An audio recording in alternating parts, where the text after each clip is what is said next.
وہ کون سی چیز ہے جسے خدا نے پیدا نہیں کیا؟ ایک کافر بادشاہ نے چند سوالات لکھ کر مسلمانوں کو شرمندہ کرنے کے لیے خط مدینہ بھیجا۔ یہ خط جب حضرت علی کی بارگاہ میں پہنچا تو آپ بھی حیران رہ گئے، کیونکہ اس میں عجیب سوال تھا، جیسے کہ وہ کون سی چیز ہے جو خدا کے علم میں بھی نہیں ہے۔ حضرت علی نے فرمایا، بسم اللہ الرحمن الرحیم، السلام علیکم۔ ناظرین، اللہ تعالیٰ نے حضرت علی رضی اللہ تعالیٰ عنہ کو عقل و خرد کی اس قدر عرفہ اعلیٰ صلاحیتوں سے نوازا تھا کہ جو مسائل دوسرے حضرات کے نزدیک پیچیدہ اور ایسے تھے جن کا وہ جواب نہیں دے سکتے تھے یا جن کو وہ حل نہیں کر سکتے تھے، انہی مسائل کو وہ آسانی سے حل کر دیتے تھے۔ اکابر صحابہ کرام رضوان اللہ علیہم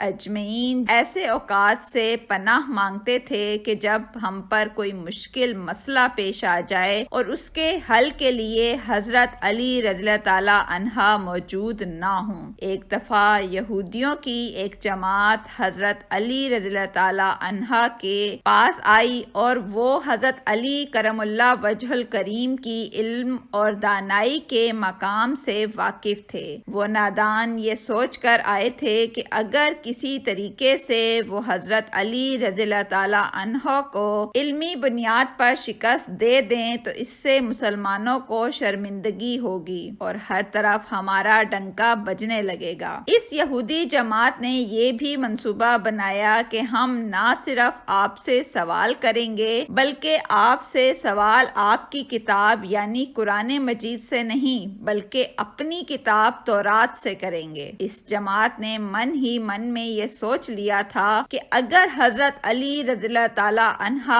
ہماری شرائط کے مطابق تورات سے جواب دینے پر راضی ہو بھی جاتے ہیں تو یہی ہماری جیت ہوگی۔ لیکن کیسے؟ ناظرین، یہودیوں کی اس جماعت کا ماننا کچھ یوں تھا کہ حضرت علی رضی اللہ تعالیٰ عنہ بہرحال حضرت محمد صلی اللہ علیہ وآلہ وسلم کے ماننے والے ہیں اور حضرت محمد صلی اللہ علیہ وآلہ وسلم پر قرآن پاک نازل ہوا تو یہ بات ممکن نہیں کہ حضرت علی رضی اللہ تعالیٰ عنہ کسی صورت تورات کے سوالوں کا جواب تورات سے ہی دے سکیں۔ ناظرین، یہودیوں کی جماعت کا سربراہ جس کا نام راسل جالوت تھا، اس کی زیر قیادت یہ جماعت حضرت علی رضی اللہ تعالیٰ عنہ کے پاس آئی تھی۔ راسل جالوت بولا، اے علی، ہم لوگوں نے آپ کے علم کا بہت چرچا سنا ہے۔ حضرت علی کرم اللہ وجہ الکریم مسکرا کر بولے، تو کیا اس بات کی تصدیق کرنے آئے ہو؟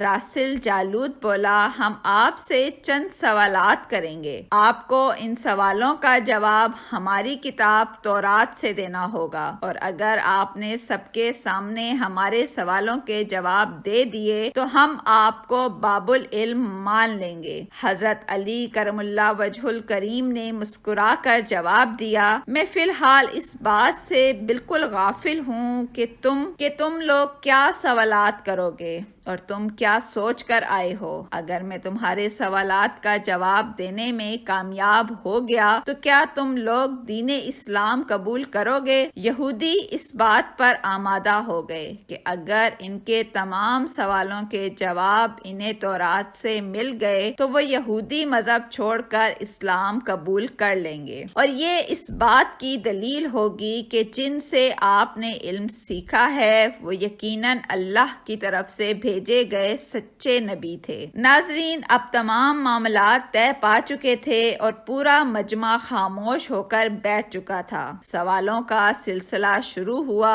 یہودی عالم راسل جالوت نے مجمع کی جانب دیکھا اور علم کے تکبر سے بھرپور لہجے میں سوال کیا، اے علی، یہ بتائیے کہ وہ کون سی چیز ہے جو خدا کے لیے نہیں ہے؟ یہودی یہ جانتے تھے کہ مسلمانوں کی کتاب میں درج ہے کہ ہر چیز اللہ کے لیے ہے۔ اس بات کا جواب حضرت علی کے لیے دینا ناممکن ہوگا۔ مجمع میں بیٹھے تمام افراد سوچ میں ڈوب گئے کہ کائنات میں کوئی ایسی چیز بھی ہے جو اللہ کے لیے نہ ہو۔ تب حضرت علی رضی اللہ تعالی عنہ نے بغیر کسی توقف کے فرمایا کہ تم جاننا چاہتے ہو کہ وہ کون سی چیز ہے جو اللہ کے لیے نہیں ہے؟ تو اس کا جواب شرک ہے۔ اللہ ہر قسم کے شرک سے پاک ہے۔ تمام مجمع جو بیٹھا سن رہا تھا بے ساختہ واہ واہ کہہ اٹھا۔ ناظرین، اب راسل جالوت نے دوسرا سوال کیا، اے علی یہ بتائیے کہ وہ کون سی جگہ ہے جہاں اللہ موجود نہیں ہے؟ حضرت علی نے اس کو فوراً جواب دیا کہ اللہ تعالیٰ ہر جگہ موجود ہے۔ اس پر راسل جالوت بولا، اس سوال کا جواب آپ ہمیں ہماری کتاب سے دیں۔ حضرت علی رضی اللہ تعالیٰ عنہ نے فرمایا کہ کیا تمہاری کتاب میں یہ نہیں لکھا کہ حضرت موسیٰ علیہ السلام کے پاس ایک فرشتہ آیا اور حضرت موسیٰ علیہ السلام نے اس سے پوچھا کہ تم کہاں سے آئے ہو؟ تو اس نے جواب دیا کہ میں 7ویں آسمان سے آپ کے پاس حاضر ہوا ہوں۔ اتنے میں حضرت موسیٰ علیہ السلام کے پاس دوسرا فرشتہ آیا۔ حضرت موسیٰ علیہ السلام نے اس سے بھی پوچھا کہ تم کہاں سے آئے ہو؟ اس نے جواب دیا میں زمین کی 7ویں طبق سے آپ کے پاس حاضر ہوا ہوں۔ حضرت موسیٰ علیہ السلام نے پہلے فرشتے سے پوچھا 7ویں آسمان میں تمہارے سب سے قریب کون تھا؟ فرشتے نے جواب دیا میرے سب سے قریب میرا رب تھا۔ حضرت موسیٰ علیہ السلام نے زمین سے آنے والے دوسرے فرشتے سے پوچھا کہ وہاں تمہارے قریب سب سے کون تھا؟ اس نے جواب دیا میرے قریب بھی سب سے میرا رب تھا۔ تو اس سے یہ معلوم ہوا کہ بلندیوں کی انتہا ہو یا گہرائیوں کی انتہا، اللہ رب العزت ہر جگہ موجود ہے۔ ناظرین، راسل جالوت اب تھوڑا گھبرا گیا۔ یہ دیکھ کر حضرت علی رضی اللہ عنہ نے اس کے سوالوں کے جواب اسی کی کتاب سے دے دیے تھے۔ اب اس نے حضرت علی رضی اللہ عنہ سے تیسرا سوال پوچھا، اے علی یہ بتائیے کہ وہ کون سی چیز ہے جو خدا کے قریب نہیں ہے؟ حضرت علی رضی اللہ عنہ نے فرمایا کہ ظلم ایسی چیز ہے جو میرے رب کے قریب نہیں ہے۔ ناظرین، اب راسل جالوت نے پے در پے شکست کھانے کے بعد اپنے سوالوں کا زاویہ بدل لیا۔ اب اس نے علمی سوال کی بجائے تاریخی اور سائنسی سوالوں کی طرف اپنا رخ موڑ لیا اور بہت ہی تکبر بھرے انداز میں اس نے پوچھا، اے علی اس چشمے کا نام بتائیں جو زمین پر پہلی مرتبہ جاری ہوا۔ حضرت علی کرم اللہ وجہ الکریم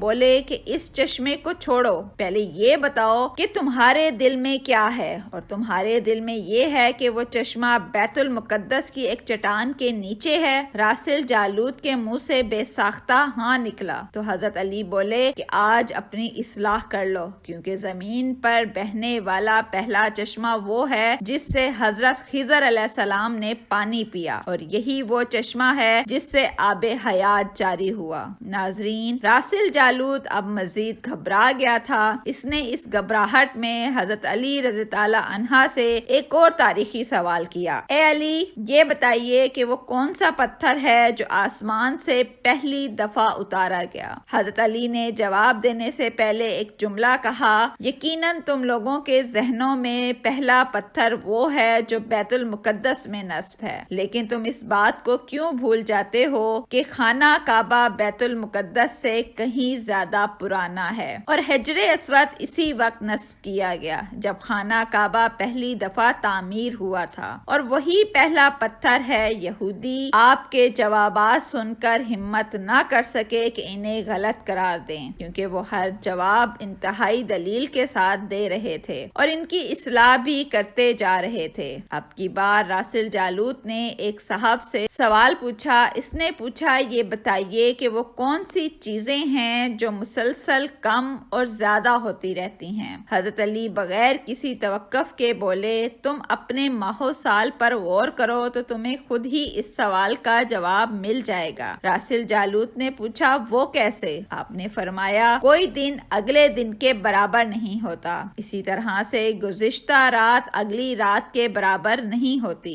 یہی وہ دو چیزیں ہیں جو مسلسل کم کم اور زیادہ ہوتی رہتی ہیں۔ راسل جالوت نے جواب سن کر حضرت علی رضی اللہ تعالیٰ عنہ سے ایک اور سوال کیا کہ زندہ رہنے کی پہچان سانس لینا ہے۔ کیا کائنات میں کوئی چیز ایسی بھی ہے جو سانس لیتی ہے مگر زندہ نہیں؟ حضرت علی نے فرمایا کہ صبح جب نکلتی ہے تو سانس لیتی ہے، حالانکہ صبح کے پاس نہ روح ہے نہ جان۔ یہ سن کر وہ جلدی جلدی بولا، اچھا یہ بتائیے کہ دنیا میں وہ کون سی جگہ ہے جہاں سورج کی کرنیں ایک دفعہ تو پڑی لیکن دوبارہ اس جگہ کبھی سورج کی کرنیں نہیں پہنچ سکیں؟ حضرت علی رضی اللہ تعالیٰ عنہ نے فرمایا، ہاں، یہ سمندر کی وہ جگہ ہے جہاں سے حضرت موسیٰ علیہ السلام اور اس کی قوم گزری تھی، اور سمندر اللہ کے حکم سے دو حصوں میں تقسیم ہو گیا تھا۔ بس اس قافلے کے گزرتے ہوئے سورج کی کرنیں اور سمندر اللہ تعالیٰ کے حکم سے دو حصوں میں تقسیم ہو گیا تھا۔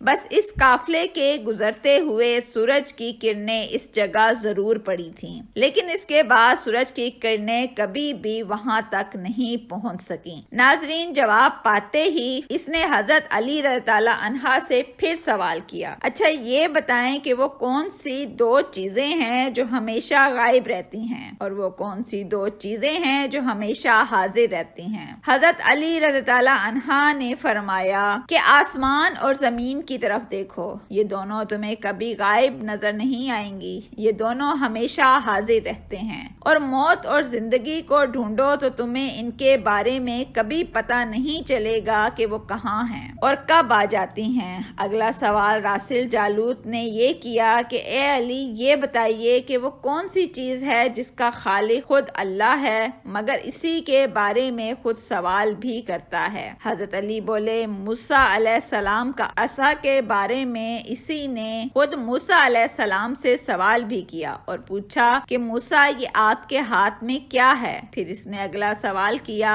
کہ بیت اللہ کا طواف تو ذی حیات کرتے ہیں، لیکن اس بے جان چیز کے بارے میں بتائیں جس نے بیت اللہ کا طواف کیا۔ حضرت علی کرم اللہ وجہہ بلا توقف بولے کہ کشتی نوح ایک ایسی بے جان چیز ہے جو طوفان کے دوران اس مقام پر پہنچی جہاں بیت اللہ ہے تو اس نے اس کے گرد 7 چکر لگائے۔ اس نے باب العلم حضرت علی کرم اللہ وجہہ سے کئی سوالات کیے اور تمام کے جواب آپ نے بالکل ٹھیک ٹھیک بنا توقف دیے۔ تو مجمع میں بیٹھے ہوئے ایک یہودی بولا کہ حضرت، دنیا میں ہر شخص سوچ کر جواب دیتا ہے لیکن آپ تو ہر سوال کا جواب بلا توقف دے رہے ہیں۔ حضرت علی رضی اللہ تعالیٰ عنہ نے اس سوال کے بدلے اس یہودی سے ایک سوال کیا، بتاؤ تمہارے ہاتھ میں کتنی انگلیاں ہیں؟ اس نے فوراً جواب دیا 5۔ حضرت علی رضی اللہ عنہ نے فرمایا، تو نے بھی فوراً میرے سوال کا جواب دے دیا اور 1 منٹ کے لیے بھی نہ سوچا۔ اس یہودی نے کہا،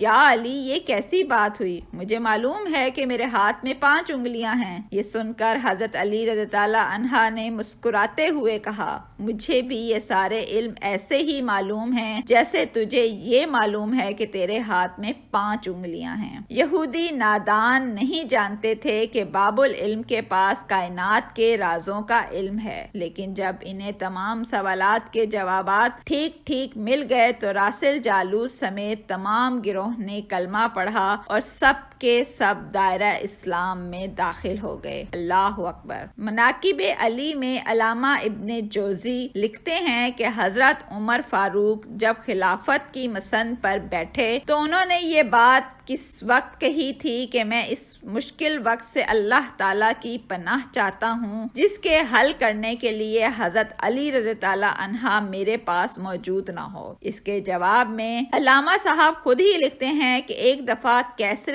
روم نے چند سوالات لکھ کر مسلمانوں کے خلیفہ حضرت عمر کے پاس بھیجے۔ سوالات ایسے تھے جن کا جواب روم میں سے کسی کے پاس نہ تھا۔ ان سوالات کا مقصد مسلمانوں کو شرمندہ کرنا تھا تاکہ مسلمان اپنے دین سے متنفر ہو جائیں۔ چنانچہ مسجد نبوی میں عظیم صحابیوں کی محفل جمی ہوئی تھی۔ کیسر روم کا قاصد آیا اور خط پڑھنا شروع کیا۔ خط کی تحریر کچھ یوں تھی کہ بادشاہ روم نے لکھا تھا کہ یہ خط ہے بادشاہ روم کیسر بنی الاصغر کی طرف سے اور وقت کے خلیفہ حضرت عمر رضی اللہ تعالیٰ عنہ کو۔ میں نے جو سوالات لکھے ہیں مجھے ان تمام سوالات کے جوابات بتا دیجیے۔ نمبر 1، وہ کون سی چیز ہے جس کو خدا نے تخلیق نہیں کیا؟ نمبر 2، وہ کون سی چیز ہے جو خدا کے علم میں نہیں؟ نمبر 3، وہ کون سی چیز ہے جو اللہ تعالیٰ کے پاس نہیں؟ وہ کون سی چیز ہے جس کے سب بال ہی بال ہیں؟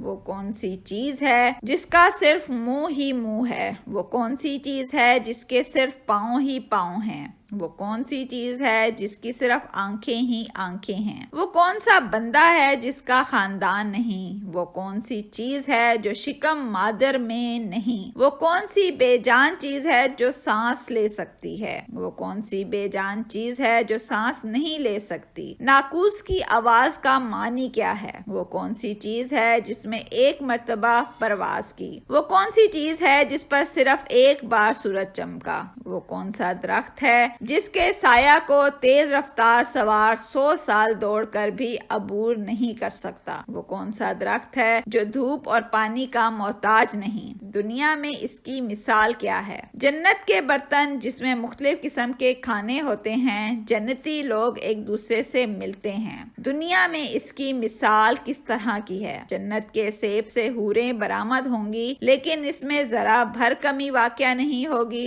دنیا میں اس کی مثال کیا ہے؟ جنت کی چابیاں کیا ہیں؟ حضرت عمر نے خط پڑھتے ہی فرمایا، اس کا جواب تو صرف برادر رسول بابل علم حضرت علی رضی اللہ عنہ دے سکتے ہیں۔ چنانچہ خط ان کی طرف بڑھا دیا گیا۔ حضرت علی رضی اللہ عنہ نے لکھا، بسم اللہ الرحمن الرحیم، ماں بعد تیرا خط موصول ہوا۔ میں اپنے رب اور اپنے پیارے پیغمبر حضرت محمد صلی اللہ علیہ وآلہ وسلم کی برکت سے آپ کو ان سوالات کے جوابات دے رہا ہوں۔ وہ چیز جو مخلوق نہیں وہ خود خدا ہے کہ جس کو اللہ نے پیدا ہی نہیں کیا۔ وہ چیز جس کا اللہ تعالیٰ سے کوئی تعلق نہیں وہ یہ بات ہے کہ اللہ تعالیٰ کا فلاں بیٹا ہے، حالانکہ خدا واحد ہے۔ خدا نہ کسی کی اولاد ہے نہ خدا کی کوئی اولاد ہے۔ وہ چیز جو اللہ تعالیٰ کے پاس نہیں وہ ظلم ہے۔ اللہ تعالیٰ کا فرمان ہے کہ خدا اپنے بندوں پر کبھی ظلم نہیں کرتا۔ وہ چیز جو صرف بال ہی بال ہیں وہ ہوا ہے۔ وہ چیز جس کا صرف منہ ہی منہ ہے وہ آگ ہے، اور وہ چیز جس کے صرف پاؤں ہی پاؤں ہیں وہ پانی ہے، اور وہ چیز جس کی صرف آنکھیں ہی آنکھیں ہیں وہ سورج ہے۔ وہ شخص جس کا کوئی خاندان نہیں وہ صرف حضرت آدم علیہ السلام ہے۔ وہ چیز جو شکم مادر میں نہیں رہی وہ 5 ہیں۔ نمبر 1 حضرت آدم علیہ السلام، نمبر 2 حضرت حوا علیہ السلام،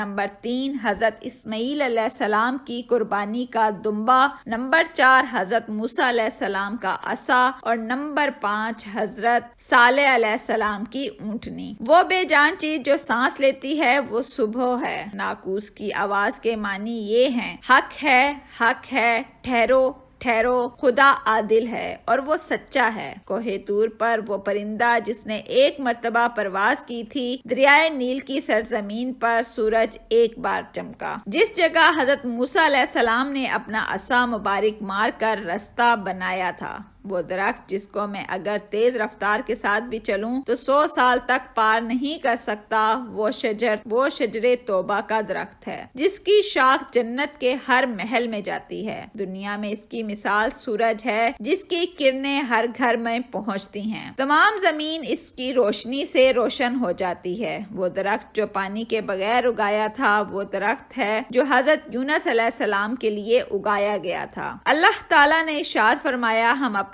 پیارے حبیب کے لیے کدو کی بیل اگاتے ہیں۔ جنت کے برتن میں بے شمار قسم کے انعامات ہوں گے، وہ ایک دوسرے سے الگ الگ ہوں گے۔ اس کی مثال ہم دنیا میں مرغی کے انڈے کی لے سکتے ہیں جس میں سفید اور زرد دونوں پانی شامل ہوتے ہیں لیکن ایک دوسرے سے ملتے نہیں۔ جنت میں جو سیب عطا کیا جائے گا اس سے حور برآمد ہوگی۔ اس کی مثال ایسے ہے جیسے سیب سے کیڑا باہر نکلتا ہے لیکن اس میں کمی واقع مہیا نہیں ہوتی۔ وہ چیز جو دنیا میں سب کے لیے برابر ہے، چاہے وہ مومن ہو یا کافر ہو، لیکن آخرت میں وہ صرف اور صرف مومن کو عطا کی جائے گی۔ وہ کھجور کا میوہ ہے جسے آخرت میں صرف مومن ہی کھا سکے گا، جبکہ دنیا میں اسے مومن اور کافر دونوں یکساں استعمال کر سکتے ہیں۔ جنت کی چابیاں کلمہ توحید ہیں۔ ابن مسیب سے مروی ہے کہ خط بادشاہ روم کو ملا۔ اس نے خط کو پڑھ کر کہا، میرے سوالات کے جوابات صرف اور صرف خاندان رسول سے ہی مل سکتے تھے۔ پھر دریافت کیا کہ کیا یہ جواب کسی اعلیٰ ہستی نے دیے ہیں؟ ایلچی نے جواب دیا کہ ان سوالات کے جواب مولا علی ابن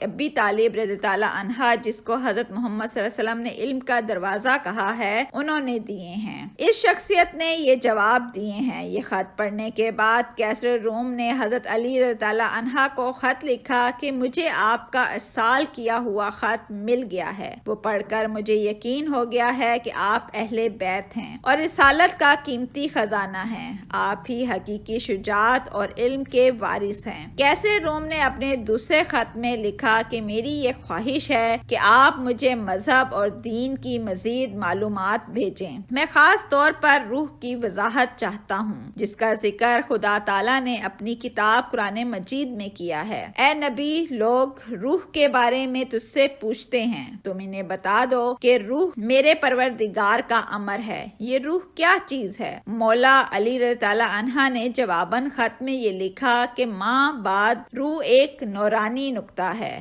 اور ایک غیر مرئی مخلوق ہے جس کا اللہ نے اپنی قدرت کاملہ سے پیدا فرمایا اور اپنے خاص خزانے سے نکال کر اپنی ملکیت میں رکھا ہوا ہے۔ یہی روح ہے، اصل میں ہر چیز کا سبب زندگی ہے۔ ہر روح جاندار کے پاس ایک مقررہ وقت تک امانت ہے۔ جب اس کی مدت مکمل ہو جاتی ہے تو خدا اسے واپس اپنے پاس بلا لیتا ہے۔ اللہ پاک ہمیں بہتر عمل کرنے کی توفیق عطا فرمائے اور ہمیں ایمان کی دولت سے مالا مال کرے، آمین۔ ناظرین، کمنٹ باکس میں اللہ تعالیٰ کے 99 ناموں میں سے ایک نام ضرور ٹائپ کریں۔